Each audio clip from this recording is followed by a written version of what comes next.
Last class में हम लोगों ने अपने चैप्टर को स्टार्ट करा था और इस चैप्टर के अंदर हमने आपको बताया था कि 5 अलग अलग प्रकार के चीज़ों के बारे में हम लोगों को पढ़ना है, जिसका सबसे पहला टॉपिक क्या था हमारा, रेशियो एंड प्रपोर्शन, जिसके अंदर हम लोग पढ़ रहे हैं रेशियो को, है ना।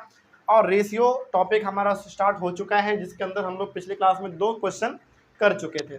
तो आज हम लोग और क्वेश्चन लेंगे 3, 4, 5, 6, 7, 8, 9।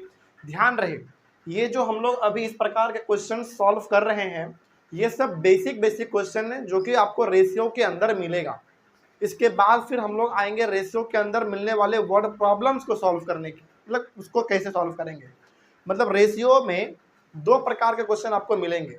एक प्रकार का पहला क्वेश्चन इस तरह का, ठीक है, जो जिसमें आपको उतना कुछ नहीं सोचना है, स्टेटमेंट नहीं होगा, बस केवल आपको सॉल्व करना है।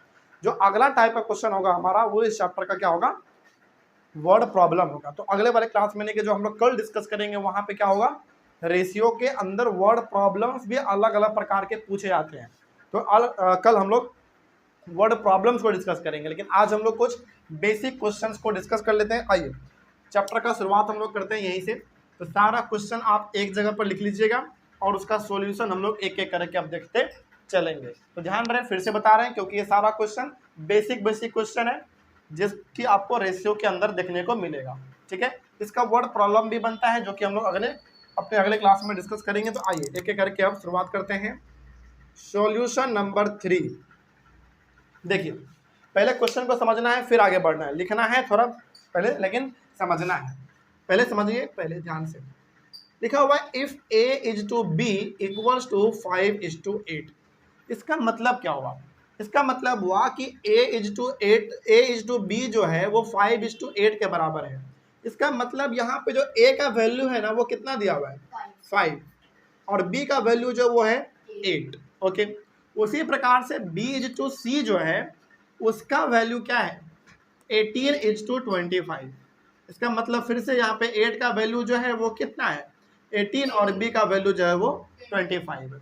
तो हमको रेशियो निकालना है a इज टू c का, ठीक है। तो यहाँ पे a इज टू b दिया हुआ है 5:8 और b इज टू c दिया हुआ है 18:25। हमको निकालना है a इज टू c का वैल्यू, है ना।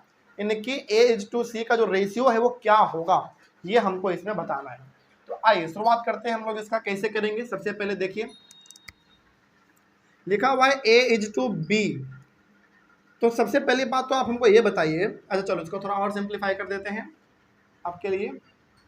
पहला है a इज टू b, तो क्या हम उसको a/b लिख सकते हैं? बिल्कुल लिख सकते हैं।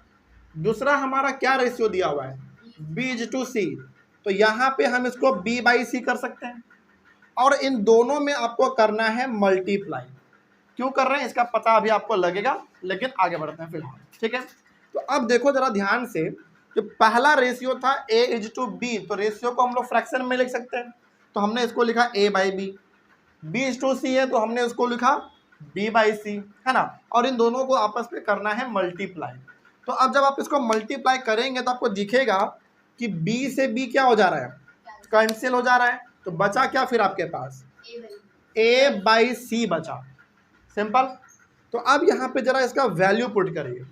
a/b का मतलब क्या था, 5:8, मतलब क्या लिख सकते हैं हम उसको, 5/8 लिख सकते हैं, हाँ या ना, बिल्कुल। उसके बाद है b/c, इसका मतलब हम क्या लिख सकते हैं, 18:25। 18:25 है, तो हम 18/25 लिख सकते हैं। अब यहाँ पे आपने मल्टीप्लाई किया था, तो यहाँ पे क्या करना है आपको, मल्टीप्लाई करना है।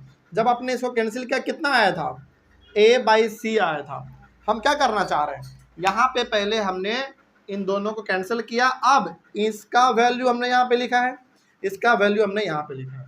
दोनों को कट करके कितना आया था, a/c, तो हमने यहाँ पे a/c भी लिख दिया।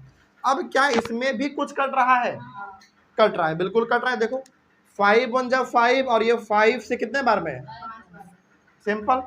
और ये 2 से कितने बार में है, और ये 2 से 9 बार में। तो अब जरा आप हमको बताइए क्या दिख रहा है आपको यहाँ पे, 9/4 5 जा 20 इक्वल्स टू a/c। तो ये हमारा फ्रैक्शन में, तो अब हम इसको किस में कर सकते हैं, रेशियो में। तो क्या हम इसको 9:20 लिख सकते हैं? बिल्कुल। और ये हमारा A/C है, तो क्या हम इसको A:C लिख सकते हैं? बिल्कुल। तो देखो क्या सवाल में यही पूछा गया था कि A:C का रेशियो कितना होगा। तो A:C का रेशियो कितना होगा? 9:20। यही हमारा इसका आंसर है। तो जब भी ऐसा सवाल आपके सामने आए तो पहले आप क्या करेंगे, जो आपके सामने दिया हुआ रहे उसको पहले लिखेंगे, रेशियो में रहेगा लेकिन उसको फ्रैक्शन में लिख के कुछ कट कर लेंगे हम लोग, जो कट होगा कट करके जो आएगा उसको यहाँ पे लिखेंगे। उसके बाद दोनों का वैल्यू यहाँ पे लिखेंगे, तो अपने आप दिखेगा आपको कि A/C का कुछ वैल्यू यहाँ पे आपको दिखेगा। उसके बाद ये फ्रैक्शन में है दोनों, तो हम इन दोनों को बाद में क्या किस में कर सकते हैं? रेशियो में कर सकते हैं। तो हमने बाद में इसको रेशियो में कन्वर्ट कर लिया। तो यहाँ पे पूछा गया था फाइंड A:C, तो A:C का वैल्यू कितना आ गया हमारा? 9:20। इसका मतलब है कि 9 वैल्यू है A का और 20 वैल्यू है C का। सिंपल। तो यहाँ पे भी वही चीज था, A:B था, मतलब A का वैल्यू कितना है? 5 और B का वैल्यू कितना है? 8 है। सिंपल है ना। तो जब दो रेशियो वाला रहे तो हम लोगों को ऐसे करना है। दो रेशियो मतलब है ना, दो गो A/B/C, तो दो ही रेशियो का बात होगा। लेकिन क्या ऐसा ही सवाल आएगा हर बार? नहीं। जब रेशियो 3 वाला दे दे तो क्या करेंगे फिर हम? जैसे यहाँ पे आ जाओ, देखो यहाँ पे A:B दिया हुआ है कितना? 5:6। B:C दिया हुआ है कितना? 8:9। आपको लगेगा कि सर सेम ही तो है हमारा, क्या दिक्कत है, दो ही रेशियो तो है इसमें हमारा। लेकिन देखो पता कितना चीज करना है आपको, 3 चीज पता करना है। तो क्या हमारा सवाल सेम रहा या बदल गया? बदल गया। यहां तक तो सेम है ना, बस वैल्यू अलग है लेकिन है तो सेम चीज। लेकिन यहां पे पूछा गया आपसे एक एक्स्ट्रा चीज, तो जैसे एक एक्स्ट्रा चीज में इंक्लूड हुआ आपका सवाल बनने का तरीका भी बदल जाएगा। इसीलिए हमने कहा कि ये कुछ ऐसी चीजें हैं जो बेसिक है, जो आपको रेशियो में हमेशा याद रखना है। आगे तो वर्ड प्रॉब्लम है, और वर्ड प्रॉब्लम आप देखोगे कि थोड़ा बहुत लगभग एक जैसा है, और वर्ड प्रॉब्लम में भी रेशियो का ही इस्तेमाल होगा। तो इसको समझना काफी इंपॉर्टेंट है, तभी आप वर्ड प्रॉब्लम को समझ पाएंगे। ठीक है, तो आइए फिर आगे बढ़ते हैं। क्वेश्चन नंबर 3 देखते हैं। काफी इंपॉर्टेंट सवाल, एकदम ध्यान से समझना है क्या है। Sorry, question number 4। Question number 2 तक हम लोग कल किए हुए थे, वह एक दो मतलब 2 सवाल हम लोग कल किए हुए थे, है ना। आइए देखो इसमें क्या लिखा गया है, पहले वो देखो। A:B = 5:6, okay. B:6 = 8:9। तो क्या यहाँ पे जरा एक बात सोच समझ के बताइएगा। अभी तुरंत आपने बोला कि सर A:B का वैल्यू 5:6 है, इसका मतलब है कि हम इसको फ्रैक्शन में लिख सकते हैं। तो इसको यदि हम A/B लिख दे तो कोई दिक्कत नहीं होना चाहिए। उसी प्रकार से इसका रेशियो क्या दिया हुआ है? 5:6, तो हम इसको 5/6 लिख दे तो भी कोई दिक्कत नहीं होना चाहिए। सिंपल। आगे आगे अगला चीज, B:C है, तो क्या हम इसको B/C लिख सकते हैं? इसका रेशियो कितना दिया हुआ है? 8:9, तो क्या हम इसको 8/9 लिख सकते हैं? अब देखो ये सवाल थोड़ा अलग है। अब देखो इन दोनों प्रकार के रेशियो में कॉमन क्या है आपका? B कॉमन है, मतलब इसमें A/B और इसमें B/C। इस वाले रेशियो में और इस वाले रेशियो में दोनों में कॉमन क्या है? B है, लेकिन B का वैल्यू अलग अलग है दोनों में। इसमें B का वैल्यू कितना है? 6, इसमें B का वैल्यू है 8। तो A का वैल्यू तो साफ दिख रहा है कि 5 है, C का वैल्यू साफ दिख रहा है 9 है। तो A का और C का वैल्यू तो हमको मिल ही गया। अब हमको बस चाहिए किसका? B का चाहिए। तो लेकिन B का वैल्यू क्या दो हो सकता है? नहीं, यहाँ पे तो B एक ही बार है, तो B का वैल्यू भी आपको एक ही चाहिए। तो हमको यहाँ पे क्या करना पड़ेगा? B को सेम करना पड़ेगा। तो अब कैसे सेम होगा, अब उसको थोड़ा समझिए। यही चीज आपका काफी इंपॉर्टेंट है। देखो अब आपको ना थोड़ा सा यहाँ पे लॉजिक लगाना है। यहाँ पे B का वैल्यू है 8 और यहाँ पे 6 है और यहाँ पे है 8। तो ऐसा कौन सा नंबर से हम 6 में और 8 में मल्टीप्लाई करें कि दोनों जगह पे B का वैल्यू सेम आ जाए? हमने क्या बोला कि यहाँ पे B का वैल्यू 6 और यहाँ पे B का वैल्यू 8। तो इन दोनों को हमको सेम बनाना है, तो 6 को कितने से मल्टीप्लाई करें और 8 को कितने से मल्टीप्लाई करें कि दोनों जगह पे B का वैल्यू सेम हो जाए? चलो मान लो कि 6 को हम 8 से मल्टीप्लाई कर देते हैं, कितना हो गया 48। ठीक है, इसको कर देंगे कितने से, कितना आ जाएगा, ठीक है, किस आपने 6 और 8 लिया, थोड़ा और सिंपल नंबर सोचो, उससे छोटा नंबर लो और सीधा उतना क्यों चले गए तुम। ठीक है, आपका कहना सही है कि सर 6 को 8 से मल्टीप्लाई कर दीजिए और 8 को इससे मल्टीप्लाई कर दीजिए, 6 को 4 से, नहीं गलत हो जाएगा फिर, 6 को 4 से मल्टीप्लाई करते हैं तो कितना आएगा 24, और 8 को मल्टीप्लाई कर देंगे 3 से तो वो भी 24 आ जाएगा। मतलब देखो आपका कहना सही था कि सर 8 और 6 से भी कर दीजिए, ठीक है, लेकिन सीधा उतना बड़े नंबर पे क्यों जाना जब छोटा नंबर हमारे पास पहले से अवेलेबल है। तो पहले छोटे नंबर से ट्राई करना है आपको, क्योंकि जितना बड़ा नंबर लेंगे उतना ज़्यादा फंसने का चांस ज़्यादा है। तो यदि हम इस 6 को मल्टीप्लाई कर दे 4 से तो ये हो जाएगा हमारा 24, ठीक, और यदि हम इस 8 को मल्टीप्लाई कर दे 3 से, हाँ, तो भी 24 हो जाएगा। तो क्या दोनों का वैल्यू 24 हुआ।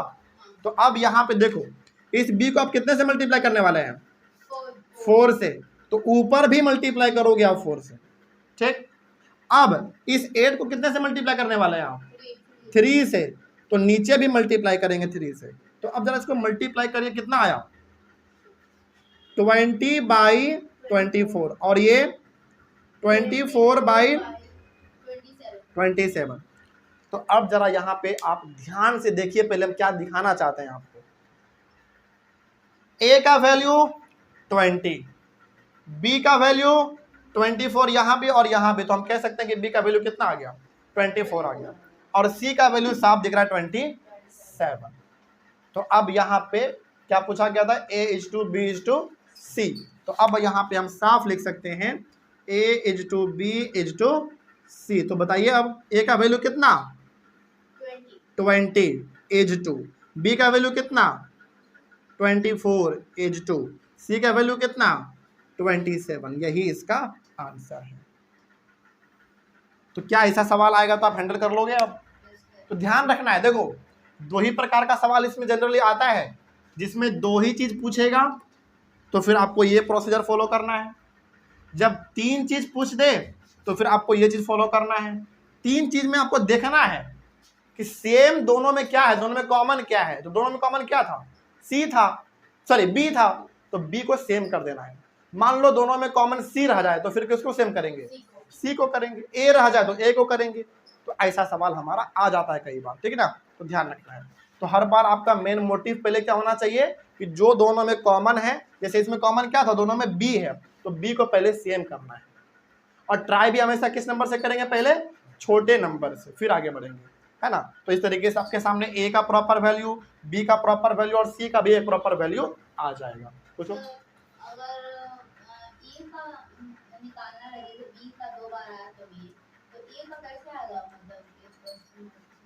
तो ए 2 बार दिया हुआ रहेगा, मतलब यदि ए को सेम करना होगा तो ए 2 बार दिया हुआ रहेगा, ठीक। मतलब जो जिसमें कॉमन है उसको सेम करना है हमेशा, ठीक। चलो आगे बढ़ते हैं। 4 हो गया, 5 नंबर में आइए। सॉल्यूशन नंबर 5 देखिए क्या बोला गया इसमें। If x is to y equals to 3:2, इसका सिंपल सा मतलब क्या होगा कि x का वैल्यू कितना है 3 और y का वैल्यू 2, सिंपल है ना। बोला है फाइंड इसका वैल्यू निकालिए, तो सिंपल सा है, जहां जहां x दिख रहा है वहां x का वैल्यू पुट करो और जहां y है वहां y का वैल्यू पुट करो। तो यहाँ पे क्या दिया हुआ है पहले वो लिख लेते हैं हम लोग। चलो ये था ना हमारा, इसका वैल्यू निकालना है ना, 2x + 3y is to 3x + 5y। तो अब बताइए,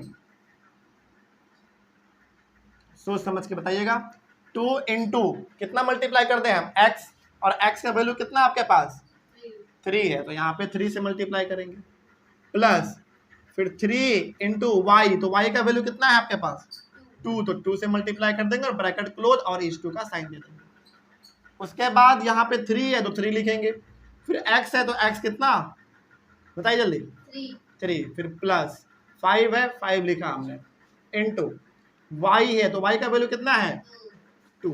तो सिंपली क्या करना है आपको, जहां जहां x है वहां x का वैल्यू डालेंगे और जहां y है वहां y का वैल्यू पुट करेंगे। बस यहाँ से साफ दिख रहा है कि x का वैल्यू 3 और y का वैल्यू 2 है। बस आगे बढ़ते हैं।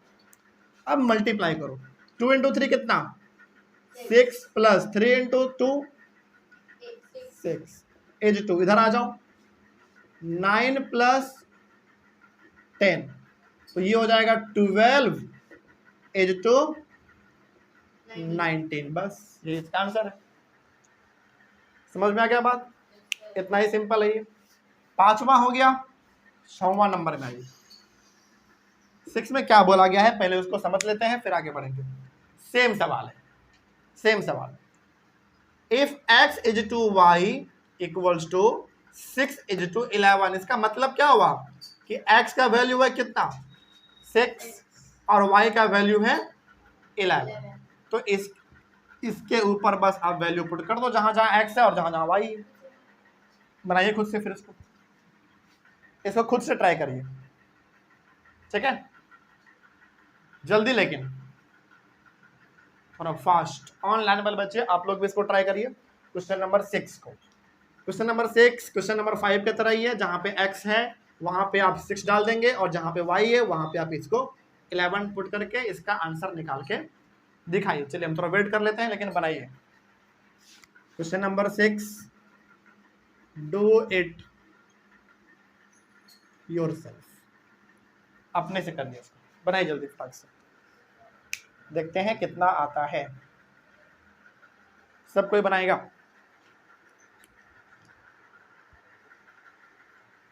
रेशियो बताना है हमको फाइनल कि कितना आया। जैसे हमने यहाँ पे निकाला ना 12:19, तो इसका बताइए फिर कितना आएगा। फिर हम लोग चलते हैं क्वेश्चन नंबर 7 में।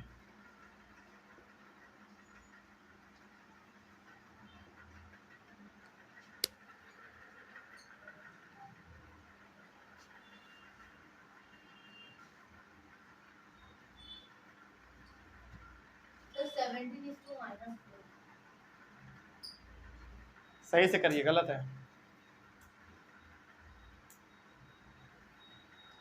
नहीं हो पा रहा है, क्या करना पड़ेगा। चले हम बना देते हैं, जिनसे नहीं बन पाएगा वो यहां देख के एक बार मैच कर लेगा, ठीक है ठीक है, बना के रखिए, एक बार मैच कर लीजिएगा। हम यहाँ पे बना देते हैं 8x minus 3y is to 3x plus 2y। तो बताइए x का वैल्यू कितना पुट करना है हमको 6 और y का वैल्यू कितना पुट करना है 11। x का वैल्यू फिर से 6 प्लस y का वैल्यू 11, तो 8 6 48 माइनस 33, 18 प्लस 22, 48 में 33 को माइनस करिए, 8 में 3 15 होगा ना, 15 इज टू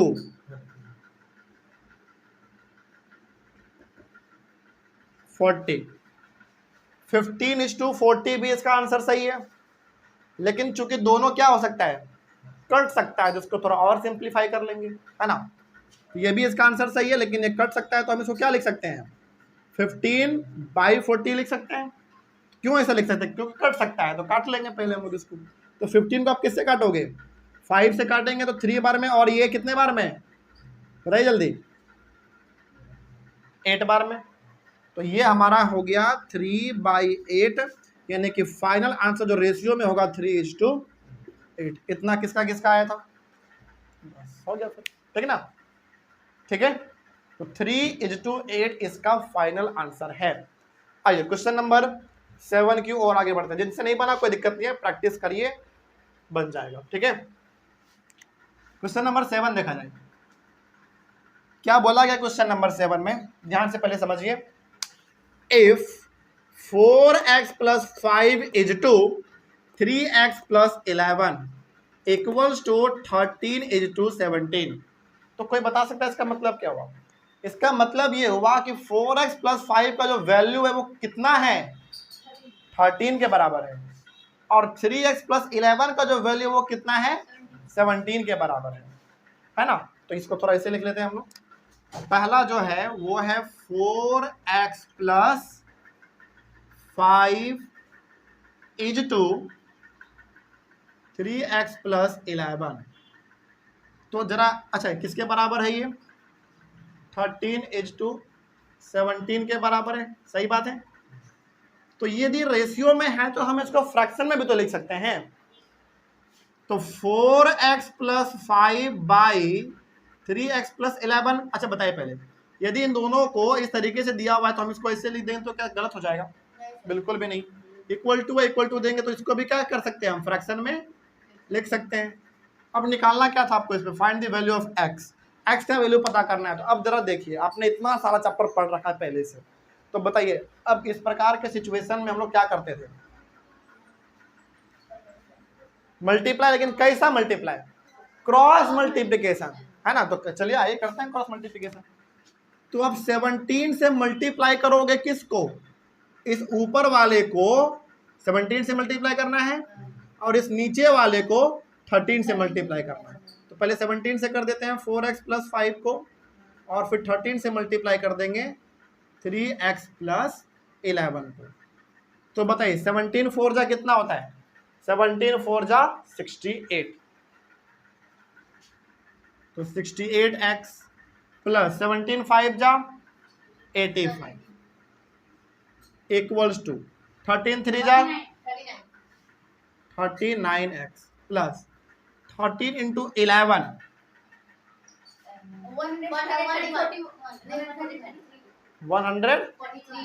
100 एक मिनट 143 होगा, हाँ 30, हाँ 143, ठीक है। अब x वाला सारा इधर लेकर आ जाओ। हाँ बोलो बोलो। 13 10 या 130, हाँ तो 141 होगा। 11 + 1, अच्छे से सोचो पहले, देखो यहाँ ऐसे करना है ना, 143। इतना सिंपल कैलकुलेशन में फंसोगे तो कैसे चलेगा काम। तो 68x - 39x,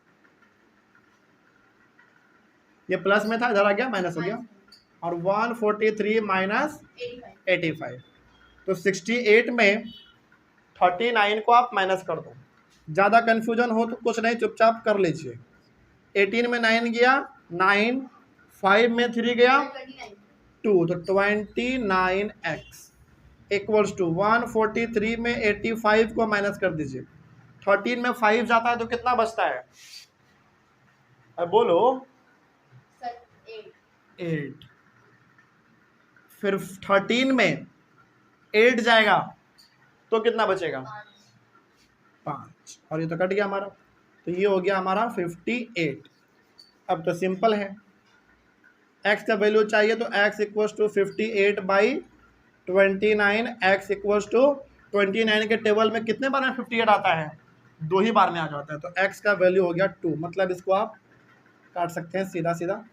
इसका मतलब 29 के टेबल में 58 2 बार में आता है, तो x का वैल्यू कितना निकल गया, 2।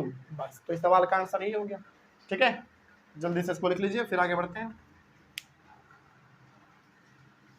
आगे बढ़ा जाए, चल नेक्स्ट आइए, क्वेश्चन नंबर 8। क्वेश्चन नंबर 8 है विच इज ग्रेटर, ये बड़ा है कि ये बड़ा है, तो इसको हम लोग बनाएंगे। अच्छा, पहला वाला क्वेश्चन हमने क्या बताया था आपको, पहला वाला क्वेश्चन देखिए तो आप लोग, क्या था पहला वाला क्वेश्चन, हाँ पहला क्वेश्चन है express the ratios in simplest form. आपको याद है उसमें हमने सिंपलेस्ट फॉर्म करने के लिए क्या किए थे, एलसीएम लेके मल्टीप्लाई किए थे। जितना एलसीएम आया था उसको रेशियो में क्या किए थे, मल्टीप्लाई किए थे। तो इसमें भी हम पहले क्या करेंगे, रेशियोज को सिंपलेस्ट फॉर्म में लाएंगे, ठीक। उसके बाद फिर आपको दिख जाएगा ऑटोमेटिक कि कौन छोटा है और कौन बड़ा है। तो कैसे करते थे थोड़ा सा आपको याद आएगा, देखते हैं। पहला हमारा है 4:5 और 16:25, मतलब इन दो फ्रैक्शन को बताना है कौन बड़ा है और कौन छोटा है। तो सबसे पहले तो आप हमको ये बताइए कि ये 4:5 है, तो हम इसको 4/5 लिख सकते हैं, और ये 16/25 लिख सकते हैं, इसमें तो किसी को कोई दिक्कत नहीं है। अब हम लोग क्या करते थे, यदि सिंपलेस्ट फॉर्म में लाते थे तो पहले हम एलसीएम लेते थे। तो एलसीएम आपको पता है 5 और 25 का कितना आएगा, अरे 5 से कर लो 1 और ये 5, 5 5 जा 25। तो एलसीएम यहीं पे लिख लो, LCM of 5 and 25 equals to कितना हो गया 20, ऐसे कर लो 5 × 5 यानी कि 25, सिंपल है ना। तो अब देखो 5/5 × 25, इसको किससे मल्टीप्लाई कर दीजिएगा, 25 से।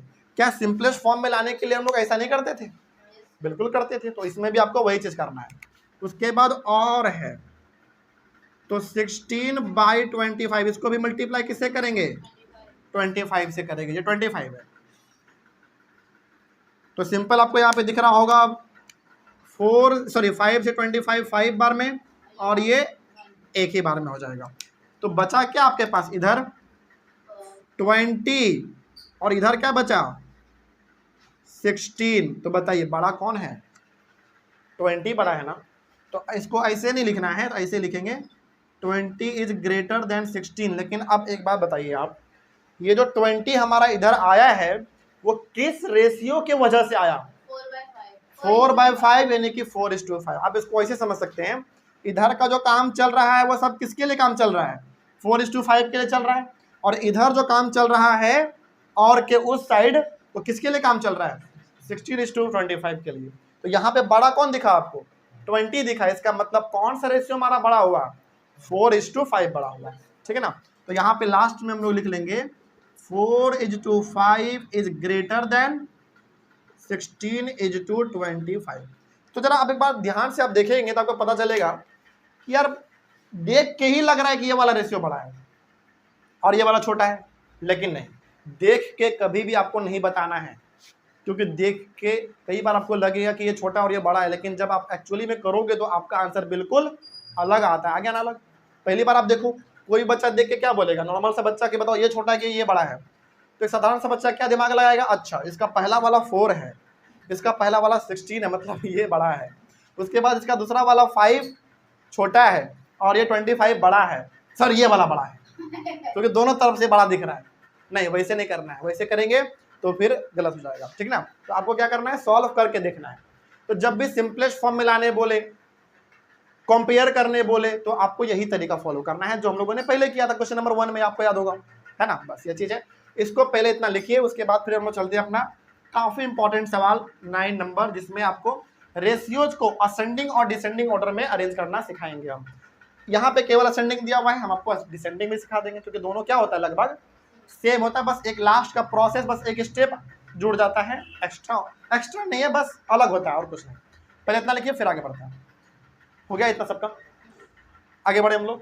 तो ऑनलाइन बोल लीजिए आप लोग, इसका स्क्रीनशॉट ले लीजिए, मिटाते हैं इसको, इधर के बस मिटाते हैं, क्योंकि इधर का ही काम है बस मिटाना।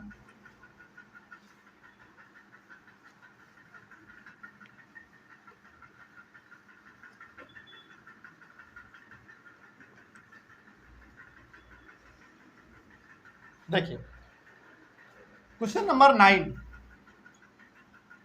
बोला गया है, अरेंज द रेशियोज, 1 2 3 और ये 4 रेशियो है, इसको असेंडिंग ऑर्डर में अरेंज करना। असेंडिंग मतलब पहले छोटा, फिर उससे बड़ा, फिर उससे बड़ा, यानी कि छोटे से बड़े की ओर हम लोग को चलना है।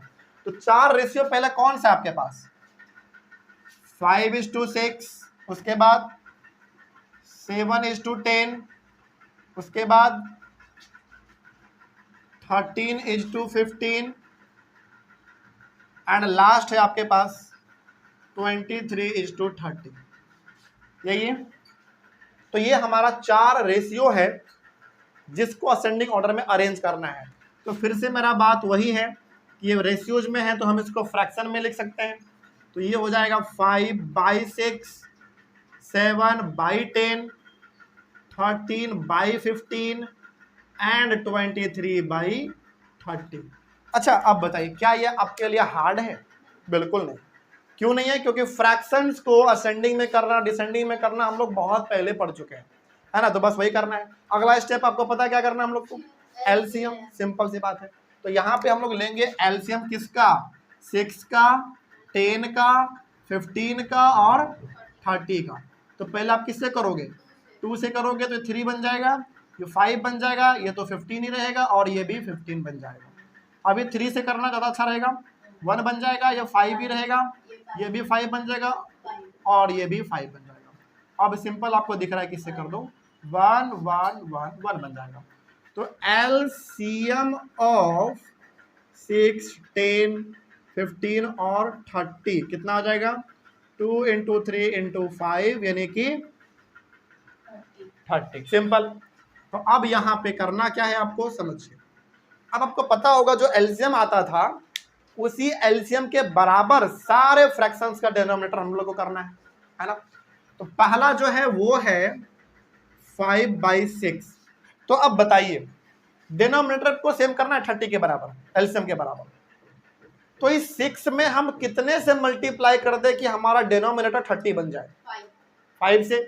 तो नीचे में आप 5 से मल्टीप्लाई करेंगे तो ऊपर भी आपको 5 से करना पड़ेगा। तो क्या बन जाएगा हमारा? 25 बाई कितना? 30। ये हुआ हमारा पहला नंबर खत्म। उसके बाद है 7/10। तो 10 में मल्टीप्लाई हम 3 से कर दे तो 30 बन जाएगा, यानी कैल्शियम के बराबर आ जाएगा। और ऊपर भी 3 से मल्टीप्लाई कर देंगे फिर तो 21/30। 2 नंबर हो गया हमारा कंप्लीट। तीसरा नंबर कौन सा है? 13/15। तो इस 15 में हम 2 से मल्टीप्लाई कर दे तो 30 आ जाएगा। तो ऊपर भी 2 से मल्टीप्लाई करना पड़ेगा। कितना आ जाएगा? 26/30। एक लास्ट 23/30 है। तो इस 30 में 1 से मल्टीप्लाई कर दे तो इसमें भी 1 से करना पड़ेगा। तो 23/30। अब आपके पास 4 फ्रैक्शन आया होगा। चारों को एक पहले लिख लो एक बार। 25/30 है पहला, 21/30 है, फिर 26/30 है और 23/30 है। देखो डिनोमिनेटर को देखकर आप ये नहीं बता पाओगे कि कौन छोटा है और कौन बड़ा है, क्योंकि सबका डिनोमिनेटर क्या है? सेम है। तो अब आप न्यूमरेटर में देखो सबसे छोटा कौन है। न्यूमरेटर में सबसे छोटा हमारा 21। तो ये वाला पहले लिखाएगा। क्या लिखाएगा पहले? 21/30। उसके बाद इससे बड़ा कौन है? ये 23/30। इससे बड़ा कौन है? 25/30, ये वाला। और सबसे बड़ा है 26/30। सिंपल। अब चूंकि आप असेंडिंग में कर रहे हैं तो आपको पता है सिंबल कौन सा देना है? इधर वाला। इसका मतलब क्या हुआ कि इन दोनों में बड़ा कौन है? ये वाला बड़ा है। इन दोनों में बड़ा कौन हुआ? ये वाला बड़ा हुआ। इन दोनों में बड़ा कौन हुआ? ये वाला बड़ा हुआ। सिंपल। तो क्या हमारा बन गया? नहीं। अब तो मेन चीज लिखना है हमको। क्या करना है? अब मेन चीज देखो, सिंपल सा देखना है कि ये वाला जो फ्रैक्शन है वो किस रेशियो के वजह से आया है। तो पहले देखो 21/30 कहाँ है? एक मिनट 21/30 यहाँ है। तो 7/10 के वजह से आया, यानी कि 7:10 के वजह से आया। तो ये कहाँ है 7:10? ये वाला। सिंपल। तो इस वाले फ्रैक्शन के जगह पे हम केवल क्या लिख देंगे? 7:10। तो कैसे पहचाना आपने?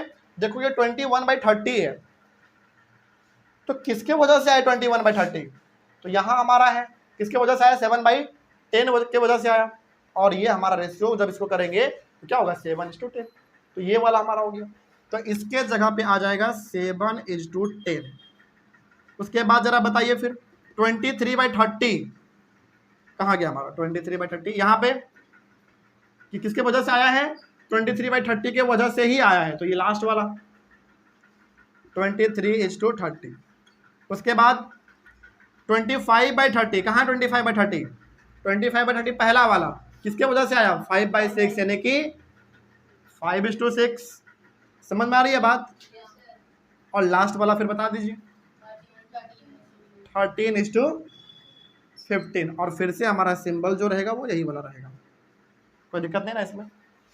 कहानी समझ में आया है? बस अब आपका आंसर सही माना जाएगा। हो गया। अब ये सवाल था हमारा असेंडिंग का। यदि यही सवाल डिसेंडिंग में दे दे तो क्या करेंगे समझो। ये प्रोसेस एलसीएम का प्रोसेस, फिर ये प्रोसेस और ये प्रोसेस, यहां तक आपका सेम रहेगा। यहां तक में कोई बदलाव आपको नहीं करना है। यहां तक क्या रहेगा? सेम रहेगा। बस इन दोनों स्टेप्स में आपको बदलना है। क्या बदलेंगे आप? देख लो थोड़ा सा यहाँ पे। यदि बात हो किसका? डिसेंडिंग का, तो यहां तक क्या रहेगा? वो तो सेम रहेगा। नहीं, रुक जाओ अभी। यहां तक डिसेंडिंग हो असेंडिंग हो सभी में सेम रहेगा। बस डिसेंडिंग में क्या हो जाएगा? जो लास्ट में वो पहले आ जाएगा, मतलब इसका रिवर्स हो जाएगा। तो ये क्या बन जाएगा पहला बताओ? 26/30, 25/30, 23/30 और 21/30। और सिंबल कौन सा? इधर वाला। तो अब बता दीजिए फिर इसका भी तो फिर बदल जाएगा, ये भी रिवर्स हो जाएगा हमारा, है ना? क्योंकि हम लोग डिसेंडिंग में क्या करते हैं? सबसे बड़ा वाला पहले, फिर छोटा, फिर छोटा, फिर छोटा, फिर छोटा। तो इसमें हमारा आ जाएगा पहला, हम लिख लेते हैं फिर हट जाएंगे। 13:15, उसके बाद 5:6, उसके बाद 23:30 और सबसे लास्ट 7:10। अब जाकर ये आपका सही हुआ। तो अब देखो करना क्या है, अभी नहीं लिखना, आप लोगों को बता देते हैं बस। क्वेश्चन नंबर 9 जो है, इसके नीचे आप क्वेश्चन नंबर 10 लिखेंगे, ठीक ना? क्वेश्चन नंबर 10 क्या लिख लेंगे? लिखो, बता देते हैं। क्वेश्चन नंबर 10 लिखिए। जहां पे आपने क्वेश्चन लिखा था ना, उसके नीचे जगह है, जगह एक लाइन लिखना है बस। नहीं तो एक काम कर लो, यहाँ पे जो आपने बनाया है ना, असेंडिंग एंड डिसेंडिंग, इसी में ऐड कर लो, असेंडिंग और डिसेंडिंग ऑर्डर। तो असेंडिंग में तो आपने पूरा यहां से यहां तक लिख लिया। डिसेंडिंग में भी क्या करना है आपको? पूरा यहां से आना है यहां तक पहले आपको, ठीक? उसके बाद ये 2 स्टेप ना लिख के कौन सा 2 स्टेप लिख लेंगे? ये 2 स्टेप लिख लेंगे, हो जाएगा। तो एक ही सवाल में आपका असेंडिंग हो गया और एक ही सवाल में आपका डिसेंडिंग भी हो गया। तो असेंडिंग के लिए यहां से लेकर यहां पूरा लिखेंगे आप लोग सब कोई, और डिसेंडिंग के लिए यहां से लेकर यहां तक सेम चलेगा हमारा। उसके बाद कौन सा पॉइंट लिख देंगे? इसके बाद ये 2 पॉइंट ना लिख के इसके बदले ये 2 पॉइंट लिख देंगे, हो जाएगा हमारा डिसेंडिंग में, ठीक ना? चलो इतना पहले आप लोग लिख लीजिए। और आज हमने टोटल कितना सवाल डिस्कस किया? 9 क्वेश्चन, सिंपल। तो अगले वाले क्लास में हम लोग डिस्कस करेंगे अपने चैप्टर के वर्ड प्रॉब्लम्स को, जो काफी इंपॉर्टेंट है। इतना लिख लीजिए पहले आप लोग। खत्म? तो हम लोग कल मिलेंगे। आज के लिए इतना ही। और कल के क्लास में हम लोग अपने चैप्टर के रेशियो का खास करके पहले वर्ड प्रॉब्लम्स, कुछ इंपॉर्टेंट वर्ड प्रॉब्लम्स हैं, उसको डिस्कस करेंगे। तो आज से क्लास ओवर किया जाएगा। चलिए, तो मिलते हैं हम लोग कल। तब तक के लिए thank you very much and have a nice day.